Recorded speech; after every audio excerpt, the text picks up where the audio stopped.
हारना जिंदगी में सीखा ही नहीं है। यह कहानी पालनपुर गांव में रहने वाली उस रोशनी की है जिसकी उम्र मात्र 12 साल थी। वह कभी स्कूल नहीं गई, फिर भी वह कुछ ऐसा करने का सपना देखती थी जिससे वह पूरी दुनिया में मशहूर हो जाए। रोशनी के गांव वाले हमेशा उसे पगली कहते थे क्योंकि वह कभी स्कूल नहीं गई, फिर भी वह ज़िंदगी में कुछ बड़ा करने का सपना देखती थी। गांव वाले रोशनी के पिताजी पर इस बात को लेकर दबाव बनाते थे कि रोशनी पढ़ी लिखी नहीं है, इसीलिए जल्द से जल्द इसकी शादी कर दो, वरना आगे चलकर बहुत मुश्किल होगी। रोशनी के पिताजी गांव वालों की बात से पूरी तरह सहमत थे, पर रोशनी सहमत नहीं थी। उसे तो शादी नहीं बल्कि पूरी दुनिया में नाम कमाना था, कुछ ऐसा करना था जिससे उस पर लोगों को बेटी होने पर गर्व होता। रोशनी के लिए यह सब कुछ करना आसान नहीं था। गांव वाले इस बात से बेखबर थे कि वाकई रोशनी करना क्या चाहती है। वह किसी को इस बारे में नहीं बताई थी कि वह एक अच्छी चित्रकार है। उसे बचपन से चित्र बनाना अच्छा लगता था। शायद यही वजह थी कि उसको मन पढ़ने में नहीं लगता था और इस वजह से वह कभी स्कूल ही नहीं गई। उसके पिताजी को उसका चित्र बनाना अच्छा नहीं लगता था। उन्होंने कई बार रोशनी के बनाए गए चित्र को आग के हवाले कर दिया था, फिर भी रोशनी ने हार नहीं मानी। वह चित्रकारी करती गई और करती गई। जब रोशनी नहीं मानी तो उसके पिताजी ने उसे उसके हाल पर छोड़ दिया था। एक दिन रोशनी अपने कमरे में चित्र बनाने में इतना खोई हुई थी कि उसके पिताजी उसके पास जाकर खड़े हो गए। उसे बिल्कुल भी एहसास नहीं हुआ। तो रोशनी, तुम नहीं मानोगी, सुमन के पिताजी ने कहा। यह बेवकूफ़ी वाला काम तुम्हारे किसी काम नहीं आने वाला है। पापा, आप मुझे हमेशा नीचे क्यों गिराना चाहते हैं? रोशनी दुखी मन से बोली। मैं ज़िंदगी में कुछ करना चाहती हूँ, आप मुझे बार बार क्यों रोकते हैं? अगर हमें इस गांव में रहना है तो तुम्हें वही करना होगा जो गांव वाले चाहते हैं।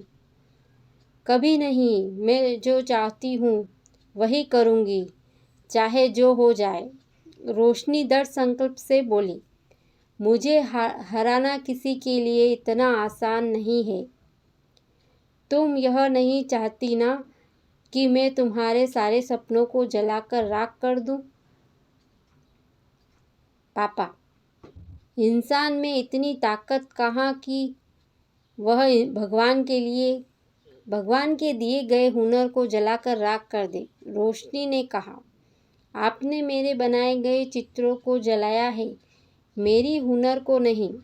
गांव वाले ठीक कहते हैं कि तुम्हारी लड़की पागल हो गई है, रोशनी के पिताजी ने सख्त लहजे में कहा। उसे इलाज की ज़रूरत है। पापा, आपको पता होना चाहिए कि दुनिया में जो भी बड़े काम हुए हैं पागलों ने ही किए हैं और करते रहेंगे। रोशनी बोली। मैं भी उन्हीं पागलों में से एक हूँ। मुझे लगता है तुम्हें समझाना बेकार है, रोशनी के पिताजी ने कहा और तुनकते हुए कमरे से बाहर चले गए। रोशनी के लिए किसी को समझाना मुश्किल ही नहीं, नामुमकिन था। अगर वह अपने पिताजी को समझा नहीं सकती तो वह दुनिया में किसी को भी नहीं समझा सकती।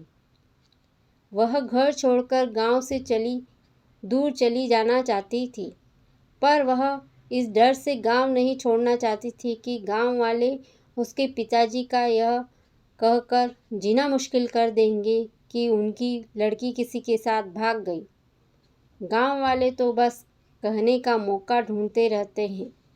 रोशनी को जो भी करना था, गांव में रहकर ही करना था।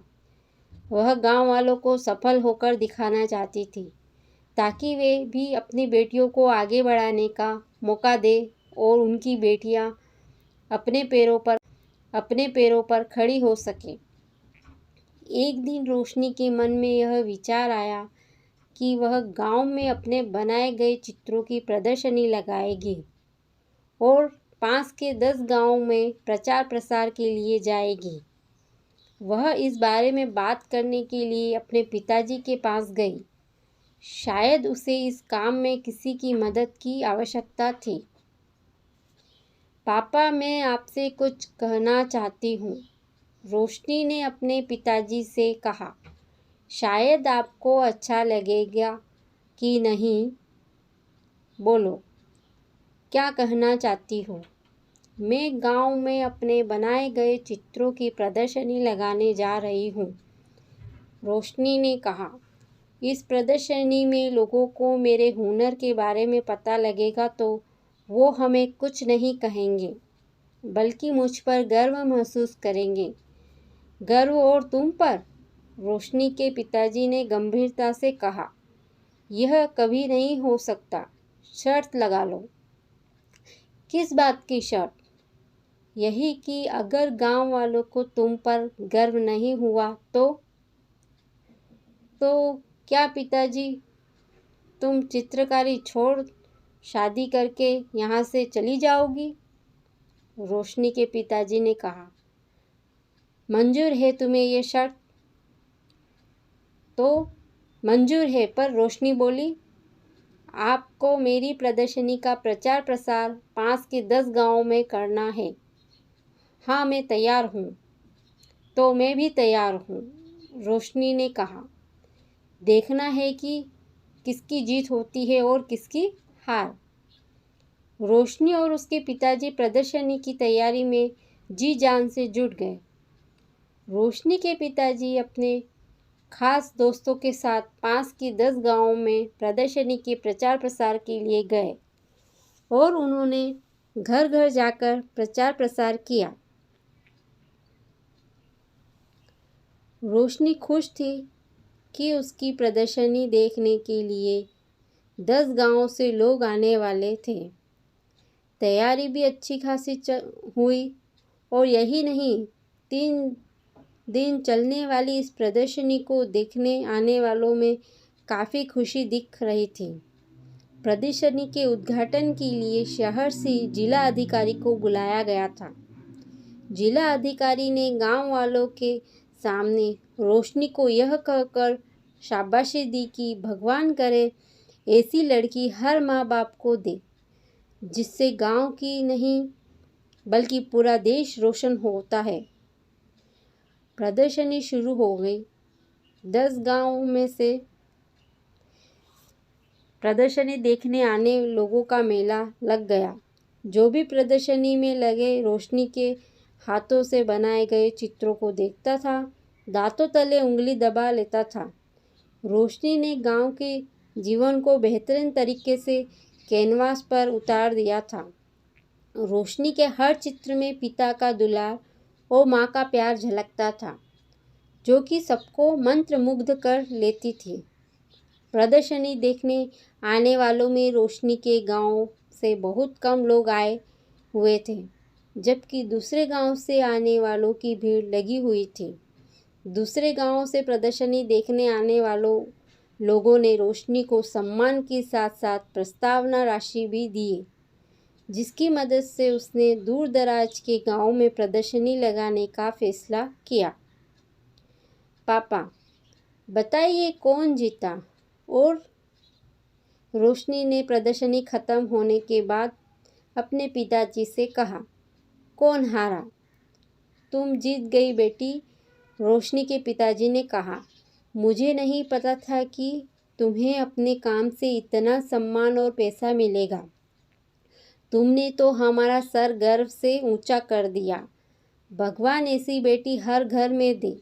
पापा, आपने देखा, रोशनी गंभीरता से बोली। अपने गांव से बहुत कम लोग आए थे। जानते हैं क्यों? क्यों बेटी? क्योंकि वे हमारी तरक्की नहीं देखना चाहते हैं।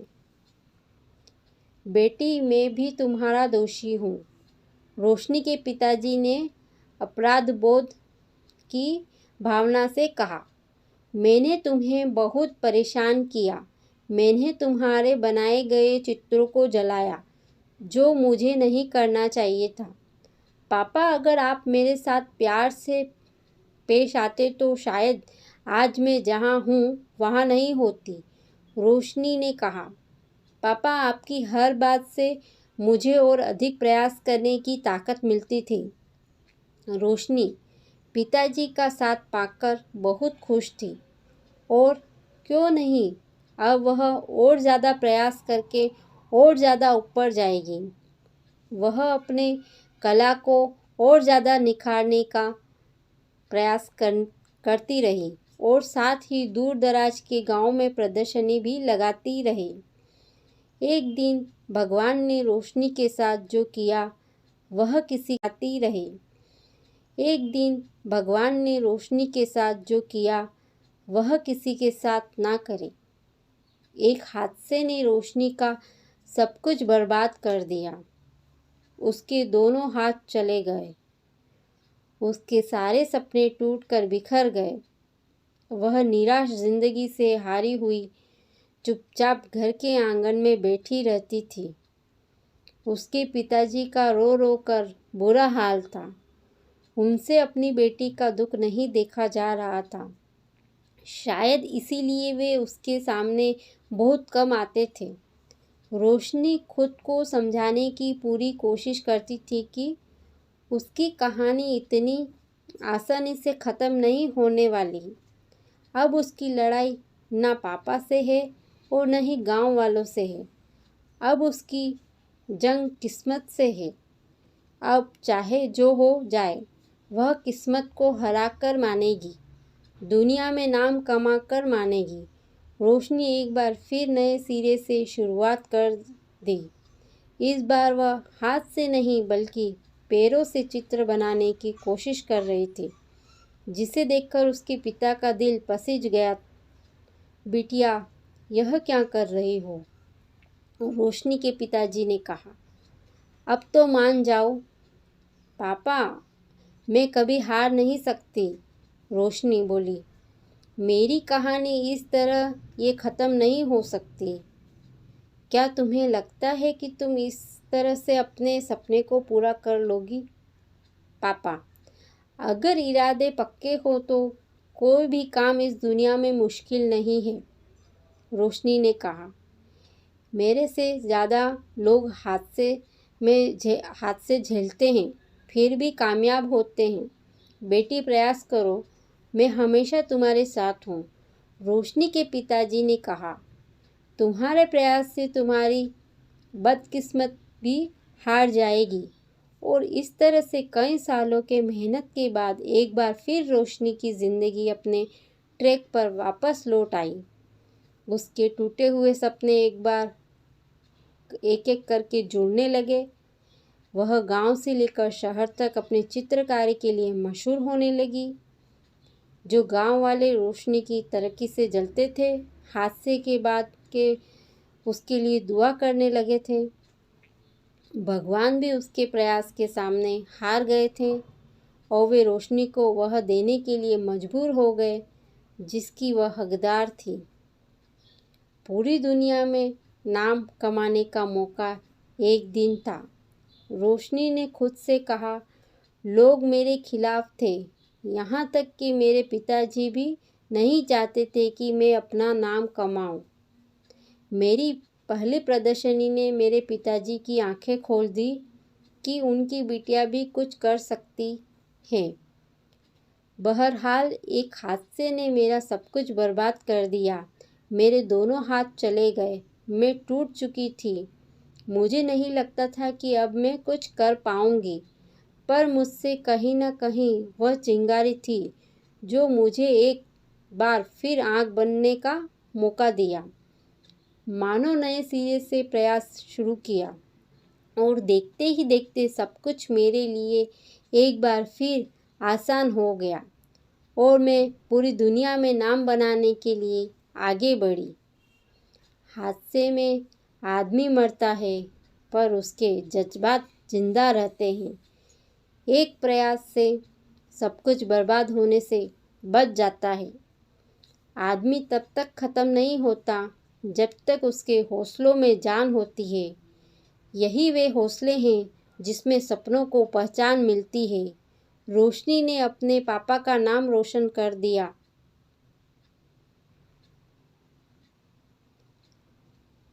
दोस्तों, आपको ये कहानी कैसी लगी इसके बारे में कमेंट्स करके बताना और मेरे चैनल को सब्सक्राइब करें।